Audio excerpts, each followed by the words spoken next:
سورۃ البقرہ آیت نمبر 102۔ اور اس چیز کے پیچھے لگ گئے جسے شیاطین حضرت سلیمان علیہ السلام کی حکومت میں پڑھتے تھے۔ سلیمان علیہ السلام نے تو کفر نہ کیا تھا، بلکہ یہ کفر شیطانوں کا تھا۔ وہ لوگوں کو جادو سکھایا کرتے تھے، اور بابل میں ہاروت اور ماروت 2 فرشتوں پر جو اتارا گیا، وہ دونوں بھی کسی شخص کو اس وقت تک نہیں سکھاتے تھے جب تک یہ نہ کہہ دیں کہ ہم تو ایک آزمائش ہیں، تم کفر نہ کرو۔ پھر لوگ ان سے وہ سیکھتے جس سے خاوند اور بیوی میں جدائی ڈال دیں، اور دراصل وہ بغیر اللہ کی مرضی کے کسی کو کوئی نقصان نہیں پہنچا سکتے۔ یہ لوگ وہ سیکھتے ہیں جو انہیں نقصان پہنچائے اور نفع نہ پہنچا سکے، اور البتہ تحقیق وہ جانتے ہیں کہ اس کے لینے والے کا آخرت میں کوئی حصہ نہیں، اور وہ بدترین چیز ہے جس کے بدلے وہ اپنے آپ کو فروخت کر رہے ہیں، کاش یہ جانتے ہوتے۔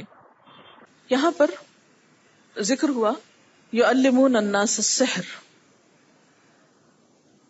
عربی میں جادو کو سحر کہتے ہیں۔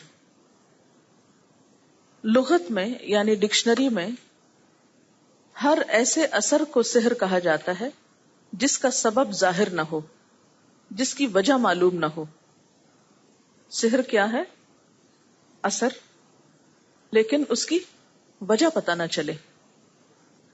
جادو میں بھی دراصل کیا ہوتا ہے کہ کچھ سمپٹمز انسان اپنے اندر ایسی دیکھتا ہے جو ان یوزول ہوتی اور ان کی وجہ نہیں پتہ چلتی۔ مثلا بعض لوگوں کو آپ نے یہ کہتے سنا ہوگا کہ میرے سر میں درد ہوتا ہے اور میں نے بہت ٹیسٹ کرائے ہیں اور ڈاکٹرز کو کوئی وجہ معلوم نہیں ہو رہی، کوئی فزیکل ریزن اس کا تلاش نہیں کیا جا سکتا۔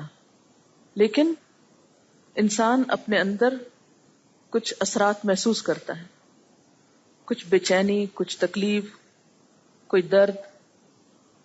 یہ اثرات کیا ہوتے ہیں؟ بسا اوقات کچھ کلمات، کچھ الفاظ کے اثرات ہوتے ہیں۔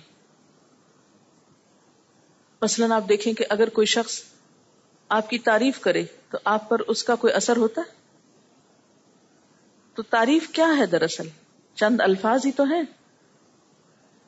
اسی طرح اگر کوئی آپ پر تنقید کرے، کوئی اثر ہوتا ہے؟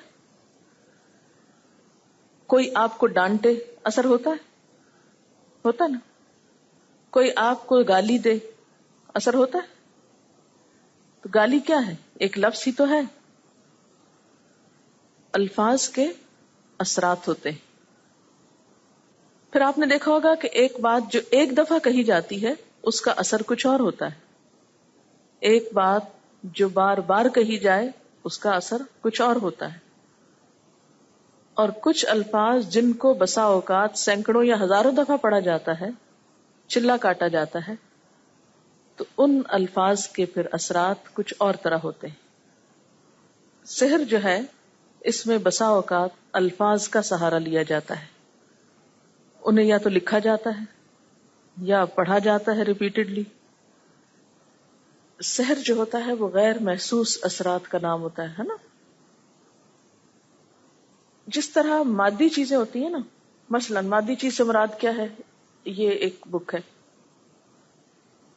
تو اس کو اگر یہاں مارے تو کیا ہوتا ہے؟ فیلنگ آتی ہے نا، اثر ہوتا ہے۔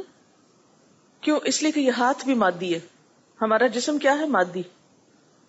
اس کے اوپر جب کوئی مادی چیز آ کے ٹکراتی ہے تو درد ہوتی ہے ہاتھ کو، ٹھیک ہے نا؟ اسی طرح ہمارے جسم کے اندر روح ہے، تو جو روح ہے اس پر غیر مادی یا مانوی چیزیں اثر کرتی ہیں۔ مانوی چیزیں کیا ہیں؟ جیسے الفاظ یا آواز، لفظ جو ہوتا ہے، ورڈ، یہ مادی چیز تو نہیں ہے نا؟ مثلا میں کہوں بات، کہاں ہے؟ پکڑ کے لائیں بات کو۔ کلمہ، پکڑ سکتے ہیں کلمے کو؟ نہیں پکڑ سکتے نا۔ تو جو کلمہ ہے وہ غیر مادی چیز ہے، ٹھیک ہے، یا مانوی چیز ہے۔ اب یہ بھی اپنا ایک اثر رکھتا ہے، جیسے اچھی نیوز کا اثر ہوتا ہے، بری نیوز کا اثر ہوتا ہے نا؟ تو وہ بری نیوز کیا ہے؟ پکڑ سکتے ہیں آپ اس کو؟ تو اس کا اثر ہے نا، وہ کہاں ہوتا ہے؟ کس پہ؟ آپ کے دل پہ، آپ کی روح پہ۔ تو اس بات سے انکار نہیں کر سکتے آپ کہ مادی چیزوں کا اثر مادہ پہ ہوتا ہے اور روحانی چیزوں کا اثر روح پہ ہوتا ہے۔ تو جادو دراصل ایک ایسی چیز ہے جس کا اثر انسان کی روح پہ ہوتا ہے، خیالات پہ ہوتا ہے، نظر پہ ہوتا ہے. ٹھیک. اب آپ دیکھیے کہ یہ جو خیال پہ اثر ہوتا ہے انسان کے، یہ روح پہ اثر ہوتا ہے، تو یہ روح کس کے اندر رکھی ہوئی ہے؟ اللہ تعالیٰ نے جسم کے اندر رکھی ہوئی نا. تو جب روح پہ اثر ہوگا تو اس کا اثر جسم پہ آئے گا نا. اور یہ وائس ورسا ہوتا ہے. کیسے؟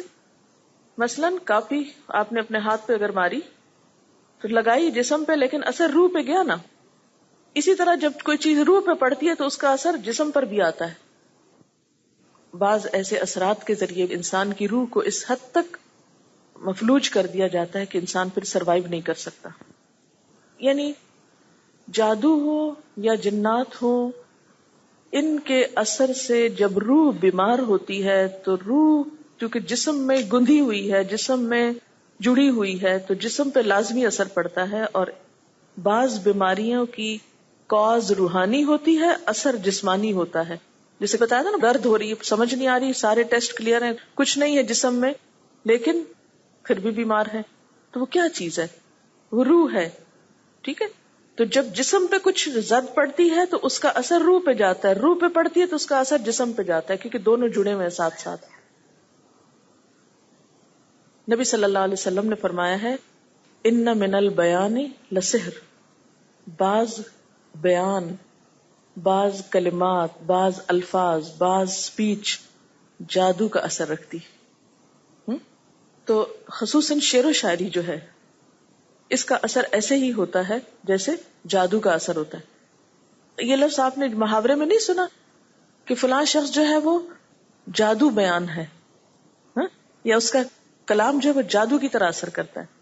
تو قرآن پاک سن کر جو دشمن تھے وہ نبی صلی اللہ علیہ وسلم کو کیوں کہتے تھے جادوگر؟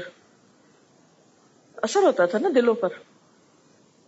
اسی طرح جادو میں بسا اوقات جنات اور شیاطین سے مدد لی جاتی، ان کے ذریعے اثرات ڈالے جاتے ہیں. مسلمان ہونے کی حیثیت سے ہم سب جانتے ہیں کہ اس کائنات میں فرشتوں کے علاوہ، انسانوں کے علاوہ، جانوروں کے علاوہ ایک اور مخلوق بھی ہے جس کو جن کہا جاتا ہے. جن کو جن اس لیے کہا جاتا ہے کہ وہ نظر نہیں آتا. فیٹس کے لیے بھی لفظ جنین استعمال ہوتا ہے کیونکہ وہ بھی نظر نہیں آتا، باہر سے چھپا ہوا ہوتا ہے 3 پردوں میں. اسی طرح بسا اوقات قوت خیال کے ساتھ بھی اثر ڈالا جاتا ہے. مثلا میسمرزم جسے آپ کہتے ہیں، یا ہپنوٹائز کرنا، یا برین واش کرنا، یعنی آپ کو ایک بات کا بار بار احساس دلایا جاتا ہے.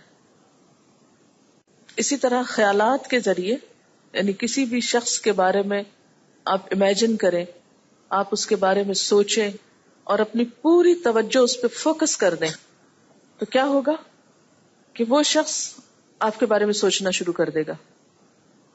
یا یہ کہ اس کے دل میں آپ کا خیال آنے لگے گا. محبت کو بھی جادو سے تشبیہ دی جاتی ہے نا، تو اس میں بھی کیا ہوتا ہے بنیادی طور پر ایک شخص دوسرے کے بارے میں سوچتا ہے اور وہ سوچ اتنی فوکسڈ ہوتی ہے کہ دوسرے کو بھی اس کا خیال آنے لگتا ہے، وہ بھی دوسرے کے بارے میں سوچنے لگتا ہے جو اس کے بارے میں سوچ رہا ہوتا ہے. پھر اسی طرح اثرات جو ہوتے ہیں مادی چیزوں کے بھی ہوتے ہیں. مثال کے طور پر آپ دیکھیں کہ لوہا ہے اور لوہے ہی کی ایک قسم ہے مقناطیس، میگنیٹ. تو ان دونوں میں فرق کیا ہے؟ شکل و صورت میں کوئی فرق ہے، لیکن ایک کے اندر کیا ہے؟ کوئی کشش نہیں، اور دوسرے کے اندر ایک کشش ہے. تو اس کشش کو آپ کس طرح ڈیفائن کریں گے؟ اس کو کہاں سے نکالیں گے اس کے اندر سے؟ اور کس کو کھینچ رہی ہے وہ کشش؟ صرف لوہے کو ہی کھینچ رہی ہے. یعنی مقناطیس کو اگر آپ پتھر پر رکھیں کوئی اثر نہیں، لیکن اگر آپ لوہے پر رکھیں تو اثر ہوتا ہے. اسی لیے آپ نے دیکھا ہوگا کہ بعض ایسے غیر محسوس اثرات جو ہیں کچھ لوگوں پر تو ہوتے ہیں اور کچھ کو کوئی اثر نہیں ہوتا. جیسے میگنیٹ لوہے پر تو اثر انداز ہوتا ہے لیکن پتھر پر نہیں ہوتا. کچھ لوگ جو بہت اسٹرانگ ول پاور رکھتے ہیں ان پر دوسروں کے خیالات، دوسروں کے جذبات، دوسروں کی نگاہیں اور دوسروں کے ایسے الفاظ یا کلام اثر نہیں کرتا. کچھ لوگوں کے اوپر فوری طور پہ کر جاتا ہے. تو گویا سحر کیا ہوا؟ ہر وہ چیز سحر ہے جس میں شیاطین کو خوش کر کے ان کی مدد حاصل کی گئی ہو، یا غیر محسوس قسم کے اثرات دوسرے پہ ڈالے گئے ہوں، خواہ وہ جنات کے ذریعے، خواہ وہ خیال کے ذریعے، خواہ وہ کلمات کے ذریعے، یا کسی اور طریقے سے.